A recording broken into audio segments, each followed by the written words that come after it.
ভোজন, এত কিছু বৃক্ষ লতা পাতা কার শক্তিতে? সূর্যের তেজের মধ্যে সবাই টিকে রয়েছে। সকাল হলে একবার হাত জোড় করে সূর্যদেবকে প্রণাম করব, এক লোটা জল প্রদান করব, এতটুকু সময় আমাদের কাছে নেই। কিসের মানুষ বলুন? আরে দর্শন করি, একবার হাত জোড় করি, একটু তো সূর্যদেবের জন্য জল প্রদান করুন। পবন দেবতা রয়েছে, যিনি অবস্থান না করলে এক মুহূর্ত অবস্থান করতে পারবো না। দেখেছিলেন তো করোনার সময় কিরকম অক্সিজেনের দাম হয়েছিল? একটা করে সিলিন্ডার নিয়ে হাঁকালে কত হাজার হাজার টাকা। ওটা তো একটা হাওয়া, একটা বায়ু। আর জন্মের থেকে আজ পর্যন্ত কত হাওয়া নিয়ে নিলাম, কত বায়ুকে গ্রহণ করলাম, পবন দেবতাকে একবার ধন্যবাদও দিলাম। কত নিষ্ঠুর মানুষ আমরা বলুন। এইরকম দেবী রয়েছে, দেবতা রয়েছে, যাদের কাছে আমরা প্রত্যেকেই ঋণী। ঋষিগণের চরণে কত শাস্ত্র, কত মঠ মন্দির তারা নির্মাণ করলেন আমাদের জন্য। ওই তাদের তো ধন্যবাদ দিচ্ছি।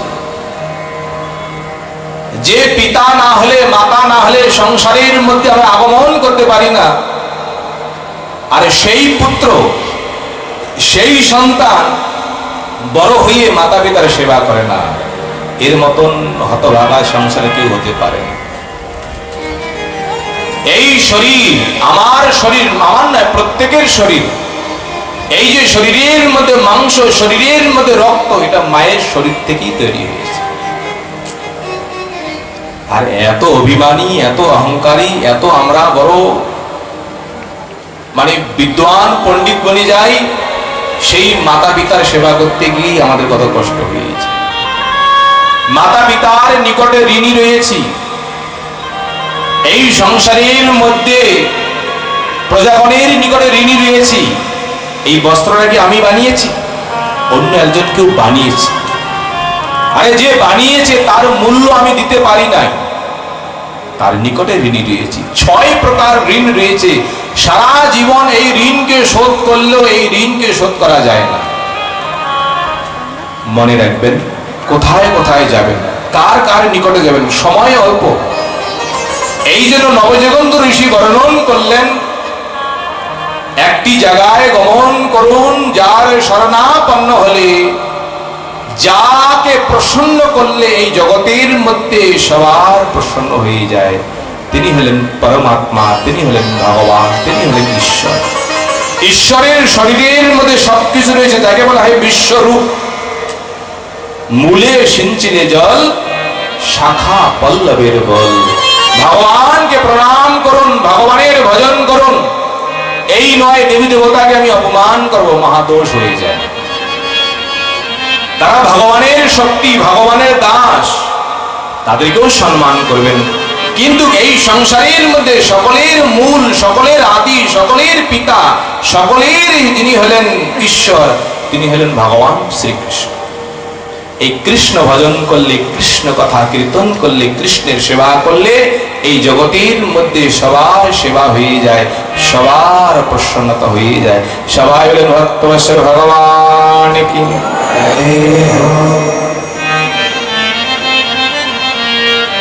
ভগবান শ্রীকৃষ্ণ নিজেই উদ্ধবের সামনে এক উপাখ্যান শুরু করলেন। এক অবধূত ছিলেন। অবধূত মানে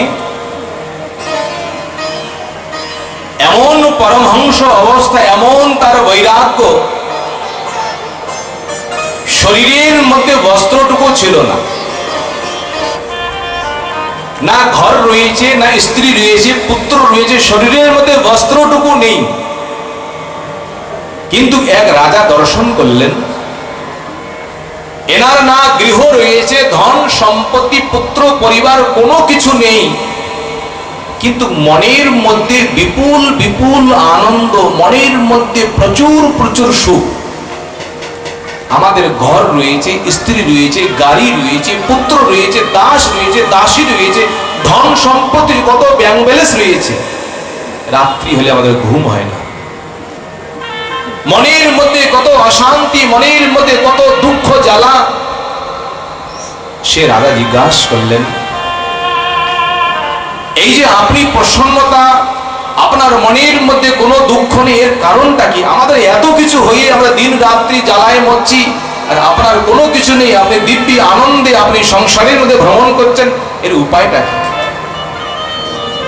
তিনি বলেছিলেন, এই সংসারের মধ্যে আমি সর্বত্র আমি গুণকে স্বীকার করেছি, দোষকে স্বীকার করিনি। এই জন্য আমি 24টি গুরুকরণ করেছি। কতগুলি? 24টি। কিসের জন্য? শিক্ষার জন্য। এই সংসারের মধ্যে দুই প্রকারের ব্যক্তি, একজন দেখে শেখে, একজন ঘাগুটা খেয়ে শেখে। কে বুদ্ধিমান?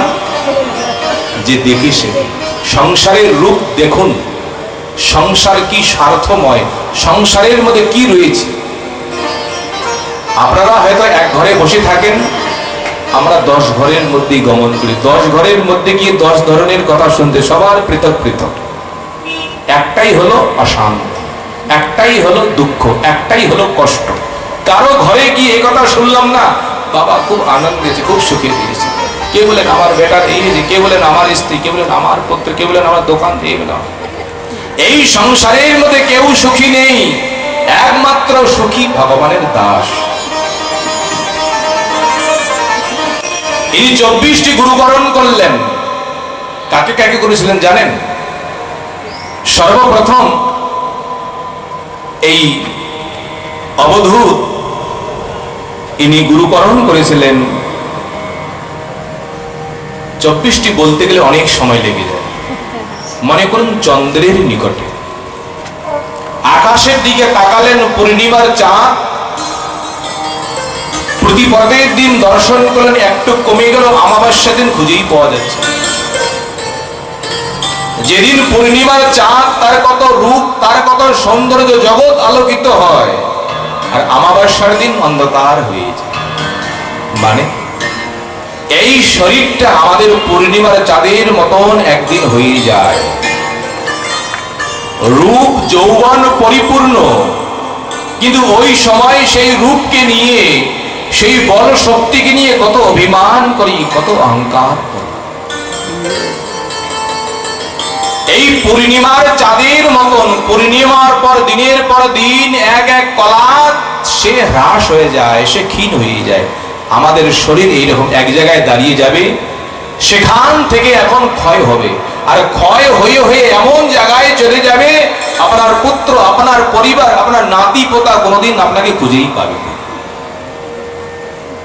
এই সমস্ত কোনো নতুন কথা নয়, এই সমস্ত সংসারের কথা দেখে দেখেই শিখতে হয়। বলে শিখে কি লাভ আছে বলুন? এই জন্য বললেন, এই সংসারের মধ্যে শরীর নিয়ে, রূপ নিয়ে, যৌবন নিয়ে কখনো অভিমান করবেন না। এই সমস্ত ক্ষণস্থায়ী, একদিন চলে যাবেই যায়। সেই অবধূত তিনি এক অজগর সাপ থেকে শিক্ষা নিলেন। বিশাল বড়কার শরীর, জঙ্গলের মধ্যে পড়ে থাকে। আচ্ছা, ভোজনের জন্য কোনো চাকরি করেন? এই সংসারের মধ্যে কত হাজার হাজার পাখি রয়েছে, কোনো ইনকাম করেন? কত পিঁপড়া রয়েছে, কত জন্তু রয়েছে। আচ্ছা, এই সংসারের মধ্যে কেউ কিন্তু অনাহারে থাকে না, কোনো না কোনো উপায়ে তাদের উদরপূর্তি হয়েছে। এদের উদরকে কে পূর্তি করেন? এদেরকে ভোজন কে যোগায়? বনের মধ্যে, জঙ্গলের মধ্যে কোনো পশু নিজের শত্রুর মুখের মধ্যে কেউ প্রবেশ করবে? সে মনে করবে আমি অজগরের সামনে যাব, সে আমাকে গ্রাস করবে, তার উদরপূর্তি হবে? কেউ চায় না। কিন্তু ভগবানের এমনই ইচ্ছা, তার যে প্রাপ্তব্য রয়েছে, তার যেটা ভোক্তব্য, যেটা প্রারব্ধ, ওই প্রারব্ধ অনুযায়ী তার মুখের সামনেই সব চলে আসে। এই সংসারের মধ্যে বেশি হায় হায় করবেন না। যা আপনার কর্মে রয়েছে সেটাই আসবে, এর থেকে অধিক নয়। হায় হায় করতে হলে ভগবানের জন্য হায় হায় করতে হবে, আমার জন্য সমস্ত প্রারব্ধ আমি নষ্ট করতে পারি। ধনের পিছনে ছুটবেন না, সুখের পিছনে ছুটবেন না। যেমন দুঃখ না চেলেও এসে যায়, যেটা প্রাপ্তব্য সেটা এসেই যাবে। এই জন্য অজগরের থেকে এই শিক্ষা নিলেন, চাকরি করেই বা কি, কাজ করেই বা কি, যেটা প্রাপ্তব্য সেটা চেষ্টা তো করতেই হবে, তাই না?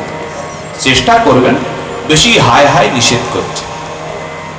এই অজগরের থেকে তিনি শিক্ষা নিয়েছিলেন। এই অবধূত এক পতঙ্গের কাছ থেকে শিক্ষা নিয়েছে। মধ্যে তপস্যা করে যে ফল প্রাপ্ত করা যেত, ত্রেতা যুগের মধ্যে যজ্ঞ করে, দ্বাপর যুগের মধ্যে অর্চন করে যে ফল প্রাপ্ত করতাম, আর কলিযুগের মধ্যে ভগবত নাম সংকীর্তন করলেই এই ফল আমরা প্রাপ্ত করি। এই ভগবানের নাম যারা সংকীর্তন করবেন, কলি তাদের থেকে দূরে থাকবে। আর এই ভগবত নাম যারা কীর্তন করবেন না, কলি তাদের ঘাড়ের মধ্যেই চাপবে। ঠিক আছে, একটু সময় হাতে তালি দিয়ে সবাই আমরা মহামন্ত্র কীর্তন করবো। যে করবে না, কলি গিয়ে হরে কৃষ্ণ হরে কৃষ্ণ কৃষ্ণ কৃষ্ণ হরে হরে, হরে রাম হরে রাম, রাম রাম হরে হরে, হরে কৃষ্ণ হরে কৃষ্ণ। সবাই বলো প্রেম সে, হরে রাম হরে রাম, রাম রাম হরে হরে, ও হরে কৃষ্ণ হরে কৃষ্ণ কৃষ্ণ কৃষ্ণ হরে হরে, হরে রাম হরে রাম, রাম রাম হরে হরে, হরে কৃষ্ণ হরে কৃষ্ণ কৃষ্ণ কৃষ্ণ হরে হরে, হরে রাম হরে রাম, রাম রাম হরে হরে, হরে কৃষ্ণ হরে কৃষ্ণ কৃষ্ণ হরে হরে, ও হরে রাম রাম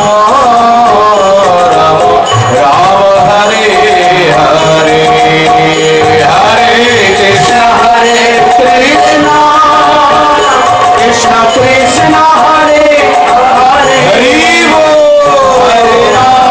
হরে রাম রাম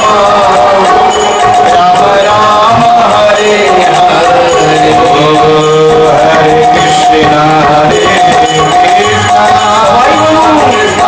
কৃষ্ণ হরে হরে, হরে রাম রাম রাম হরে হরে, হরে কৃষ্ণ হরে কৃষ্ণ কৃষ্ণ কৃষ্ণ হরে হরে, হরে রাম হরে রাম, রাম রাম হরে হরে, হরি বল, হরি বল, হরি বল, হরি বল, হরি বল, হরি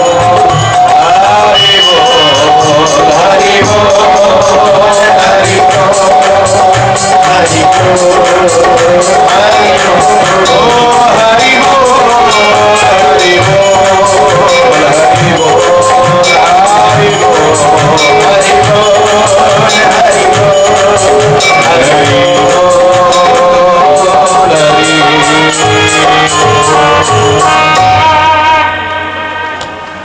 বলে শ্রীমদ্ ভাগবত মহাপুরাণ কি জয়। সুখদেব গোস্বামী বললেন, রাজন,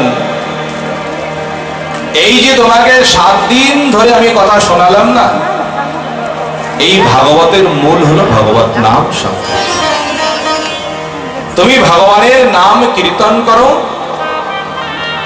অনায়াসে তোমার মৃত্যুর ভয় তোমার চলে যাবে, তুমি ভগবানকে প্রাপ্ত করবে।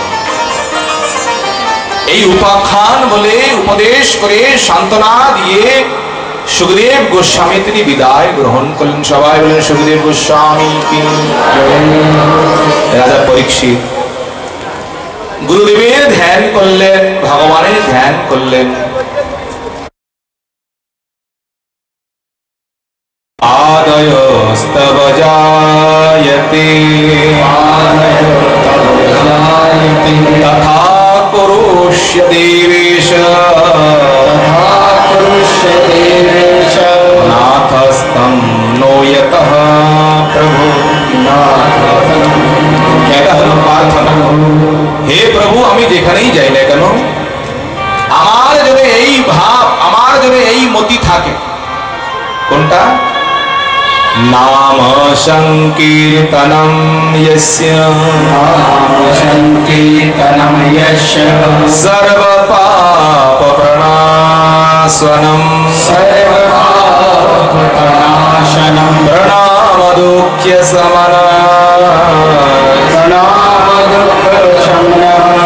তম নমামি হরিম পরম। শ্রীমদ্ ভাগবত মহাপুরাণ কি জয়। सुखदेव गोस्वामी की राजा परीक्षित की जोर से बोलन जय जय श्री राधे। अंतिम श्लोकेर मध्य एक ही कथा बोलें, भागवत कथार এই হলো সার, नाम संकीर्तनम यस्य। केवल नाम संकीर्तन এটা কলিযুগের ধর্ম। আপনারা যে যেখানে থাকবেন মহাপ্রভুর আদেশ, এই নাম কীর্তন করবেন, এই নাম শ্রবণ করবেন, এই নামকে স্মরণ করবেন, এই নামের দ্বারাই আমরা ভগবানকে প্রাপ্ত করব। সবাই অন্তিম সময় হাত তুলে বলুন হরে কৃষ্ণ কৃষ্ণ কৃষ্ণ হরে হরে হরে রাম রাম রাম হরে। জোর করে বলুন হরে কৃষ্ণ কৃষ্ণ কৃষ্ণ হরে হরে হরে রাম রাম রাম হরে হরে। তাই গৌর হরি হরি।